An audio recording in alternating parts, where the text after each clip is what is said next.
ఇక్కడ బ్రుకుటి స్థానంలో బొట్టు పెట్టుకునే దగ్గర మనం గమనిస్తూ ఉంటాం. గమనిస్తూ ఉన్నప్పుడు మన ఆలోచనలు కట్ చేస్తాం. ఆలోచనలు కట్ చేసినప్పుడు మనసు శూన్యం అవుతుంది. మనసు శూన్యం అయినప్పుడు మనకి ఇక్కడ బ్రహ్మరంధ్రం అందరికీ ఉంటుంది. ఆ బ్రహ్మరంధ్రం ఓపెన్ అవుతుంది. ఓపెన్ అయి విశ్వమయ ప్రాణశక్తి, కాస్మిక్ ఎనర్జీ అంటాం. ఆ కాస్మిక్ ఎనర్జీ మన శరీరంలో నుంచి ఈ శరీరం అన్ని అవయవాలకి అంటే 2,72,000 నాడులన్నింటిలోకి ఈ కాస్మిక్ ఎనర్జీ అనేది స్ప్రెడ్ అవుతుంది. అది మనందరికీ ఖచ్చితంగా తెలుస్తుంది సాధన చేస్తూ ఉన్నప్పుడు. ఓకే, ఎవరికన్నా కావాలంటే నాకు పర్సనల్గా వచ్చి మాట్లాడినా కూడా నేను చెప్తాను. అలా ఆ విశ్వమయ ప్రాణశక్తి రావడం ముందుగా మనకి మూలాధార చక్రానికి వస్తుందన్నమాట.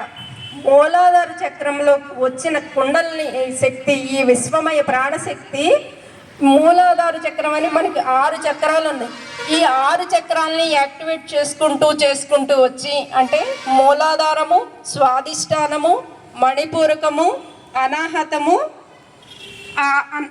విశుద్ధి, ఆజ్ఞ, ఈ చక్రాలన్నింటినీ యాక్టివేట్ చేసుకుంటూ వచ్చిన తర్వాత ఆ శక్తి మళ్ళీ మన సహస్రారంలోనికి ఇక్కడికి వచ్చి ఆ శక్తి ద్వారా వచ్చినటువంటి ఈ శక్తి అంతా ఏం చేస్తుంది, మనకి ఈ మన శరీరాన్ని అంతా శుద్ధి చేసి అంటే నాడీ మండలం అంతా శుద్ధి చేసి మన శరీరంలో ఉన్న అనేక రోగాలన్నింటినీ బయటికి నెట్టేస్తుంది అనమాట. నెట్టేసిన తర్వాత ఈ శక్తి సహస్రారంలోకి వచ్చాక నేనే భగవంతుణ్ణి అనే విషయాన్ని మనకి తెలియజేస్తుంది.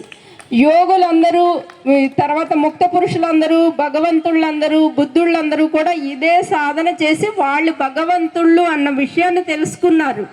బుద్ధ భగవానుడు కానివ్వండి, వీరబ్రహ్మేంద్ర స్వామి కానివ్వండి, సాయిబాబా కానివ్వండి, ఎవరు చేసినా ఇదే సాధన చేశారు. అదే సాధనని ఇప్పుడు మళ్ళీ మనం కూడా చేస్తున్నది అదే సాధన. అందుకే మనందరి గురువు ఏం చెప్పారు, మీరే భగవంతుళ్ళు అని చెప్పారు.